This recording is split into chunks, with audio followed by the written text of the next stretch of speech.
আমাদের আমলগুলোকে নষ্ট করে তিন জিনিসে। কয় জিনিসে নষ্ট করে? শেষ জমানা আসছে ফিতনা অনেক, এক এক হুজুর এক এক কথা বলে, এক এক টিভিতে এক এক মাসআলা বলে, এক এক অঞ্চলে এক এক ফতোয়া জারি হয়, আপনি অস্থির। এটা নতুন কিছু না। নবীজি সাল্লাল্লাহু আলাইহি সাল্লাম ১৫০০ বছর আগে বলে গেছেন যে আমি যখন চলে যাব দুনিয়া থেকে, তোমাদের যারা বেঁচে থাকবা পরবর্তীতে, ফাসায়ারা ইখতিলাফান কাসীরা, তারা দেখবা বহু মত পার্থক্য, বহু রকমের মাসআলা এক এক হুজুর এক একটা বলে। তোমরা তখন কি করবা? আল্লাহ নবী কি বলেছেন যে বেশিরভাগ হুজুর বা তোমাদের বাপদাদারা যা করে আসছে, এলাকার 10 মসজিদে যা করে তোমরা তা করবা। এটাই বলছে রাসূল। কি বলছেন?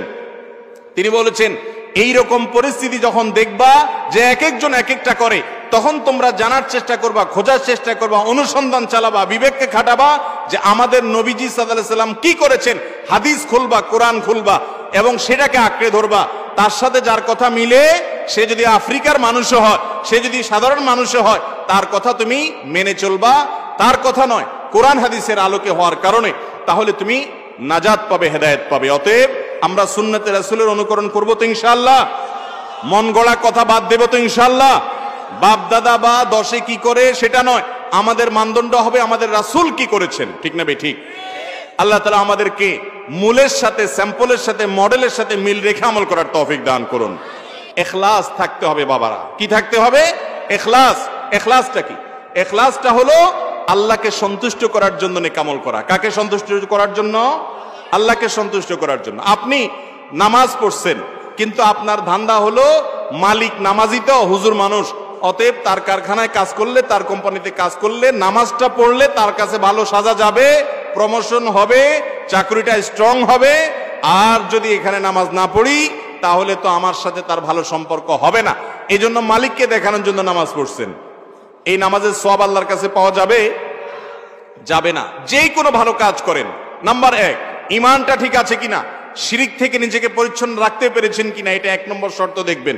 নাম্বার 2 ওই আমলটা যে পদ্ধতিতে প্রক্রিয়াতে করছেন, এটা মুহাম্মদ সাল্লাল্লাহু আলাইহি সাল্লামের পদ্ধতি প্রক্রিয়া কিনা সেটা দেখবেন।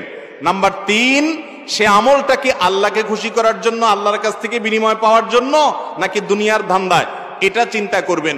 যদি দুনিয়ার ধান্দা হয় তাহলে 3 নম্বর শর্ত ভঙ্গ, যার কারণে সে আমলের কোনো বিনিময় আল্লাহর কাছে পাওয়া যাবে।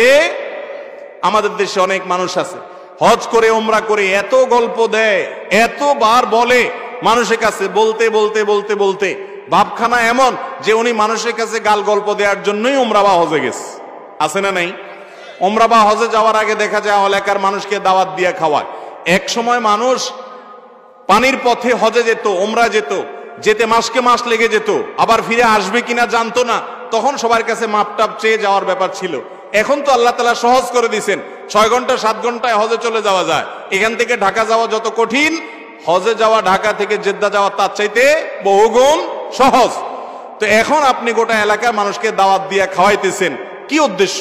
যদি উদ্দেশ্য থাকে এটা যে সবাই জানলো আমি হাজী সাহেব হইতে যাইতেছি, আমি হবু হাজী, অতএব এই হবু হাজী এটা হওয়ার জন্য, এটা জানানোর জন্য সবাইকে ডাইকে খাওয়াইলাম, তো ও হবু হাজী সাহেব, আপনার এই হজের চুল পরিমাণ কোন সওয়াব আল্লাহর কাছে পাবেন? কথা কি বুঝাতে পারছি?